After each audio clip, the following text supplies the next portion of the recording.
Alors, je m'appelle Jérôme, j'ai 32 ans et je suis le fondateur des éditions Nanashi. Alors du coup, la question qui vient naturellement après pour les gens qui nous écoutent, qu'est-ce que c'est que Nanashi? Depuis quand c'est lancé? Pourquoi avoir fondé cette maison d'édition? Je réponds un petit peu à la question en même temps du coup. Nanashi, j'ai créé Nanashi en 2013. C'est une petite maison d'édition sans grande prétention qui vise à éditer du roman et fantasy et du manga amateur. C'est une entreprise que j'ai voulu fonder parce que je côtoie le milieu de l'édition depuis quelques années déjà, et puis pour tout dire, en fait, j'étais assez écœuré de ce que j'ai pu y voir. Et l'idée, c'était d'ouvrir cette petite maison d'édition pour essayer de lancer le manga français, pour essayer de guider les auteurs sur des voies plus terre à terre, moins malhonnêtes. D'accord. Et puis parce que ça me bottait bien, quoi. Pas plus compliqué que ça. L'envie de s'y essayer, quoi, tout simplement. L'envie d'essayer, ouais, parce qu'en fait, il faut savoir que j'en vis pas. Et je fais ça en plus de mon activité professionnelle de salarié. D'accord. Alors justement, vous n'arrivez pas à en vivre. Est-ce que les auteurs qui sont publiés, c'est plus pour le plaisir de voir son travail enfin édité, ou est-ce que eux arrivent à en vivre aussi? Alors non. Franchement, si je vous disais qu'il y a un auteur édité chez Nanashi qui vit de ça, je serais un gros menteur. C'est super faux. Et j'irais même plus loin dans l'analyse en disant que franchement, je reçois souvent des projets, des demandes d'informations pour savoir si je suis intéressé par le projet de tel ou tel artiste. Et en fait, assez régulièrement, pas tout le temps, il y a cette quête que je peux comprendre parfaitement en fait, de vouloir en vivre, mais il faut quand même vraiment être conscient que c'est rarissime, mais vraiment très très rare, et que même dans le roman, au niveau des grandes maisons d'édition, il y a beaucoup, et j'insiste vraiment sur ce mot-là, beaucoup d'auteurs qui n'en vivent pas, et des auteurs même parfois connus, qui ont une notoriété, qui ont du poids, qui ont fait des gros salons, qui ont fait des gros ouvrages qui sont bien vendus. C'est pas forcément pour autant qu'ils en vivent et qu'ils font aussi autre chose à côté. Et c'est vrai que ça, c'est quelque chose qui est pas très facile à comprendre, et moi je comprends tout à fait que les auteurs ils aient du mal à saisir ça, mais en vivre c'est super chaud, et je pense qu'en fait il faut déjà être plus passionné, que vouloir en vivre tout de suite, c'est chaud. Et moi en plus de ça, petite structure, je n'ai pas les moyens clairement de leur proposer d'en vivre, c'est pas faisable. Oui, de toute façon, c'est vrai qu'il y a une certaine idéalisation un petit peu du milieu, et que les gens se rendent pas toujours compte dès le début que c'est très compliqué d'arriver à vivre du manga en France. Ouais, et puis déjà en France, puis même au Japon, puisque en fait beaucoup font référence au Japon, évidemment c'est un petit peu la terre sainte du manga. Il faut savoir qu'un mangaka japonais, il a pas la vie rose. Non, c'est compliqué, ouais. Quand même, et que il bosse des heures et des heures et des heures et des heures par jour. La dernière fois que j'ai regardé un dossier sur le sujet, c'était 13-14 heures par jour, 7 jours sur 7. Faut tenir une cadence très très soutenue. Même en France, les éditeurs pour des mangas français demandent des cadences quand même très fortes. C'est vraiment très très dur. Et puis il faut aussi savoir qu'en France, tous les mois, il y a 100 nouveautés manga qui sortent. Non, c'est pas possible de percer et d'éclater dans le top 10 comme ça du jour au lendemain sans bosser dur quoi. Il faut se faire une place, c'est sûr. Ah ouais. Du coup, alors, vous êtes lancé un petit peu comme ça pour essayer de faire les choses comme elles vous plaisaient. Est-ce que c'est compliqué de se lancer comme ça, de créer sa maison d'édition? Se lancer, non, c'est facile. Survivre, c'est plus dur. Non.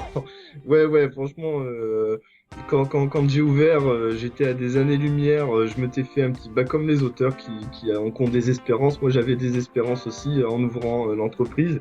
Et je suis vite tombé des nues. Et puis j'ai découvert que même en tant qu'éditeur, c'est très très très dur. D'accord. Et du coup, aujourd'hui, vous avez combien d'auteurs ou de titres publiés chez Nanashi?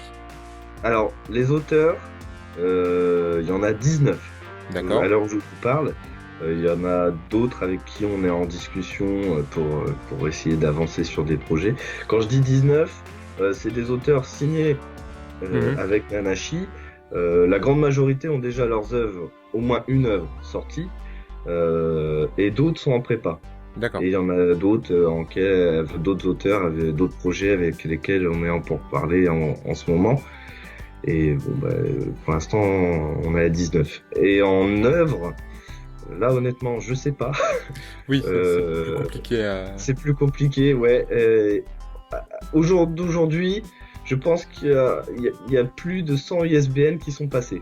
D'accord. C'est-à-dire, mais alors, des ISBN, c'est-à-dire pour le même tome, vous avez déjà un ISBN pour la version papier, un ISBN pour la version numérique, donc ce qui fait que déjà pour la même œuvre, rien que sur ces deux formats-là, vous en avez deux, ouais. Et à chaque fois que vous faites un nouveau format, il en faut un autre, donc c'est pas révélateur du nombre d'œuvres sorties. Mais je pense qu'on est quand même à un bon 40-50 œuvres différentes. D'accord. Et au jour d'aujourd'hui, Nanashi, pour l'instant, arrive à tenir un rythme de sortie, donc avec une nouveauté tous les 2 semaines. Ah oui, d'accord, c'est quand même un rythme qui est assez soutenu. Mais toujours confondu, hein, parce que oui, même les auteurs, c'est 19 auteurs, mais dans les 19, vous avez des mangaka, vous avez des romanciers, et puis pareil pour les sorties, c'est tout mélangé. Hein. On y reviendra de toute façon après sur le catalogue global de Nanashi. Au niveau du coup donc des mangaka qui sont édités chez vous, comment ça se passe pour la sélection? Quels sont vos critères? Comment on fait pour postuler chez Nanashi? Pour postuler, c'est très simple. Vous avez un projet, vous avez des planches, vous avez un synopsis, vous avez un scénario, vous m'envoyez. Il y a déjà, vous avez un espace auteur sur le site internet de la maison d'édition qui vous permet de voir les documents qu'on attend. Il n'y a pas grand chose, il faut déjà un état civil, savoir qui nous parle, ça peut être sympa. Oui. Et puis, à éviter, par exemple, des messages tels que j'ai pu en recevoir, du style « Salut, ça va ?» Je veux dire, bon, qui êtes-vous? Je le veux bien, mais faut envoyer le projet, quoi, tout simplement. Je sais que les auteurs sont très frileux de ça. Ouais. Parce qu'en fait, ils ont peur qu'on leur vole leur travail. D'accord. Je trouve ce sentiment très normal. Par contre, déjà, c'est pas dans ma mentalité et il est très infondé dans le sens où la maison d'édition il y en a qui le font quand même, mais une maison d'édition qui jouerait à ça s'expose quand même à de gros risques judiciaires. Par contre, c'est vrai que la procédure est quand même très très longue, très très fastidieuse. Alors ça en dissuade beaucoup et certains éditeurs beaucoup plus malhonnêtes vont vers ça. Mais pas hésiter à vous piquer vos projets et vos idées. Mais pas Nanashi marche pas comme ça. Et de toute façon, il faut quand même qu'on ait du contenu. Parce que comment voulez-vous que je me base sur 2-3 planches où il faut beaucoup plus que ça. Il faut un minimum pour convaincre de toute façon. Quand même. Et je sais que ça, les auteurs sont très frileux de ça, mais malheureusement, s'ils sont pas capables de nous fournir des planches, quand on veut postuler pour faire du manga, c'est pas possible. Ouais. Ça reste le nerf de la guerre. Oui, mais bien sûr. Et du coup, au niveau des auteurs qui sont édités, comment ça se passe? Est-ce que vous avez un suivi, un droit de regard derrière pour les accompagner, pour faire un peu évoluer les œuvres sur les différents tomes qui sortent par la suite? Oui, c'est évident. De toute façon, il n'y a pas le choix. On peut pas. Ça m'est arrivé rarement parce qu'en fait, je suis assez souple sur les dessins. Et puis, mais par contre, sur le français, à l'intérieur des mangas, quand il y a trop de fautes, c'est retour à l'envoyeur et puis on corrige les fautes. De toute façon, il n'y a pas le choix. Je considère que le texte est au moins aussi important que l'image, dans le sens où vous pouvez faire les plus beaux dessins de la Terre, si votre bulle est bourrée de fautes, c'est pas bon, il y a un truc qui va pas. Mais c'est vrai qu'il y a, comme je vous disais, Nanashi, c'est une maison d'édition amatrice qui publie des auteurs amateurs. Oui. Donc forcément, vous pouvez pas avoir la qualité graphique que peut avoir un professionnel japonais avec toute son équipe derrière lui, quoi. Bah bien évidemment, de toute façon, c'est vrai que on en parlait tout à l'heure, on est quand même aussi sur un peu l'idée de l'auteur qui veut se faire aussi plaisir, voir son bouquin sortir en version papier. Donc à ce niveau-là, c'est vrai que moi ça me fait pas mal penser aux démarches d'auto-édition, de fanzinage, ce genre de choses. D'ailleurs Ouais, à ce niveau-là, c'est vrai que là où j'ai fait le rapprochement aussi, c'est sur le format. C'est un format, le format de production, c'est un format que je retrouve moi énormément dans le monde du fanzinage et de l'auto-édition. C'est un choix, c'est une contrainte technique. Un peu des deux, mais surtout, moi honnêtement, faire du 12-18 classique, ça m'intéresserait bien. Après, avec les papiers, tout ça, bon, c'est quand même des formats, enfin, c'est des trucs qui vont mieux marcher sur du gros tirage. Je pourrais le faire, c'est sur du petit tirage aussi, mais par contre, après, le prix de vente serait beaucoup plus cher. Et là, tout de suite, on m'a déjà souvent envoyé dans la figure que 10 € pour un manga, c'était assez cher. Ce qui est pas faux en soi. Néanmoins, au jour d'aujourd'hui, un manga, bon, ça a quand même vachement augmenté par rapport à quand j'étais ado. Mais c'est vrai qu'à 10 €, ça représente quand même un coût. Mais si je faisais les formats classiques, ce serait encore plus cher. Pourquoi ? Parce que Bananashi travaille beaucoup sur du petit tirage. Oui. Vous êtes sur du petit tirage, vous n'êtes pas sur de l'impression à la demande comme on peut trouver sur certains sites ou certains éditeurs. Eh ben, ça se fait, je crois bien que ça se fait de plus en plus, mais non, je fais pas ça. D'accord. C'est du petit tirage. Alors, est-ce qu'on peut assimiler ça à du tirage à la demande ? Je sais pas, peut-être. Après, je lance pas à 1000 exemplaires une œuvre. Parce qu'en fait, voilà, encore une fois, maison d'édition amatrice qui publie des auteurs amateurs, j'ai aucune idée de la répercussion que va avoir l'œuvre. Ça représente des investissements trop lourds. Si je perds de l'argent à fond les gamelles à chaque fois que je sors un livre parce que j'ai vu trop gros et que je le vends pas, non, c'est pas possible. Bien sûr. Et du coup, on peut voir sur votre site qu'il y a une boutique en ligne qui permet de vendre toutes vos productions. Est-ce que c'est possible de trouver les ouvrages d'Anashi en boutique ? En boutique physique, en librairie ? Oui. C'est compliqué. Vous pouvez. Après, ça arrive régulièrement que des libraires me contactent parce que quelqu'un veut leur commander un ouvrage édité par Nanashi. Sinon, en librairie, à part quelques partenaires dans les endroits locaux où j'ai des auteurs qui vivent pas loin, non, vous ne trouverez pas d'ouvrage de Nanashi en librairie. Par contre, vous pouvez les trouver sur Amazon. Ouais. D'accord. Mais normalement, un libraire, il joue pas souvent le jeu des fois, mais bon, après, normalement, ils peuvent, quand vous leur demandez un titre, ils doivent le chercher et se débrouiller pour le commander. Et moi, j'ai jamais refusé d'envoyer une commande à un livre. Encore une fois, petite maison d'édition, et on n'a pas forcément la capacité de diffusion des grosses structures qui travaillent, elles, avec des distributeurs, et moi, je n'ai pas distributeur. Alors justement, les gens ont en tête... Par contre, pour les formats... Pardon, excusez-moi. Allez-y. Je disais, par contre, pour les formats numériques, là, vous trouvez les ouvrages de Nanashi partout. Eh ben justement, les formats numériques, on peut y venir. Vous avez toutes vos productions qui sortent aussi au format numérique.